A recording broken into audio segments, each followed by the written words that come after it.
actually go? Where's it stored inside the file? It sounds simple, right? But the answer is, well, it's one of the coolest little secrets in cybersecurity. Let's get into it.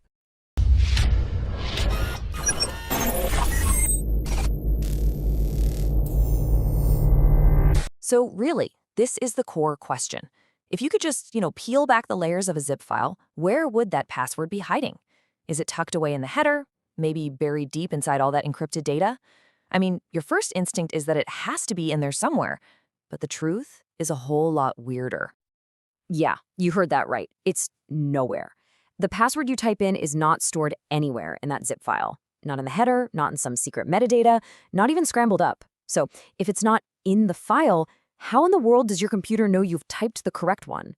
That's the real magic here. Well, the secret isn't about memory. It's all about math. The software doesn't remember your password at all. Instead, it uses your password to do a quick calculation, and it does this every single time you try to open the file. Okay, here's a great way to think about it.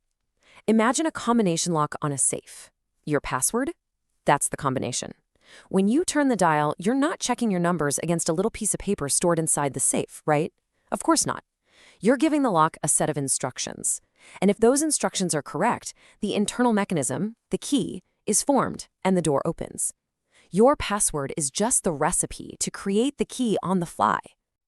So let's break down what happens in that instant after you type your password and hit enter. The software isn't looking your password up on some list. No, it takes what you typed, uses it as the main ingredient in a math formula, and generates a temporary key. Then, it takes that brand new key and tries to unlock just a tiny, tiny piece of the file. If that little piece turns into readable data, boom, you're in. But if it just decrypts into a bunch of nonsense, well, the key was wrong, and you get that dreaded, incorrect password pop-up. Now, it's super important to know that not all zip files are locked the same way. The classic old-school zip encryption, it used a pretty simple and, this is key, fast algorithm. But modern standards like WinZip's AES encryption use way tougher algorithms, something called PBKDF2. And these new ones are intentionally designed to be slow and complicated. Why would you want it to be slow? Well, because it makes it a whole lot harder for a computer to just sit there and guess millions of keys a second. Okay, so this brings us to a really interesting question. If the password isn't even in the file, what in the world is a password recovery tool actually doing? You can't find something that doesn't exist. It's kind of like trying to catch a ghost, right? Because there's no password to actually find, these recovery tools are left with only one choice. They have to guess. They basically have to mimic the exact same process your own computer does. They take a guess, generate a key from it, and check if it works. Nope, okay, move on to the next guess. And the next, and the next.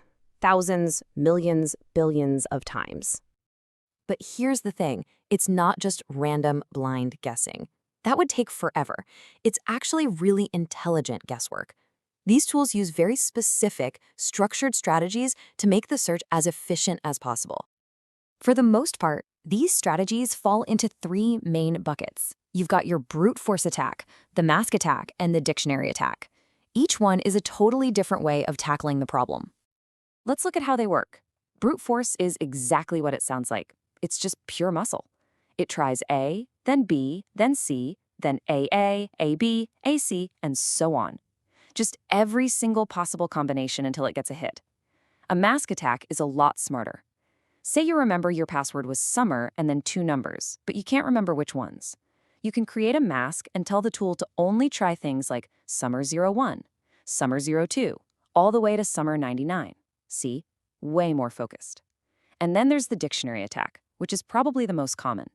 It just uses a huge list, a dictionary, of common words, names, places, and popular passwords, betting that you used something that a lot of other people have used before. But to make any of these attacks actually work in a reasonable amount of time, you need one thing more than anything else: speed. Blistering, insane speed. Trying to do this on a regular computer's main processor would take ages. And that's where some specialized hardware comes into play. The real game changer here is something called GPU acceleration. See, your computer's graphics card, its GPU, is basically a math monster. It's built to do thousands of simple, repetitive calculations all at once to draw stuff on your screen. And it just so happens that generating a key from a password and checking it, well, that's also a simple, repetitive calculation, a perfect match. And when you put a GPU to work on this, the results are just staggering. We're not talking thousands of guesses a second, or even millions. A powerful GPU can test over 1 billion possible passwords every single second. That doesn't just speed things up, it completely changes what's possible. Of course, you can't just plug in a graphics card and have this happen automatically. You need highly specialized software that's been designed from the ground up to speak the GPU's language and squeeze every last drop of performance out of it. And that's where professional solutions enter the picture. For example, tools like Accent Zip password recovery are built specifically for this purpose. They combine that raw GPU power with all those smart search methods we just talked about, the brute force, mask, and dictionary attacks, all packaged into an efficient system to help you regain access to your data when you're locked out. So that brings us right back to the beginning, but with a whole new perspective. Knowing now that your password isn't some hidden secret, but just a recipe, and knowing that modern tools can try out billions of recipes a second, it makes you think, doesn't it? How secure is the password you used on your last zip file?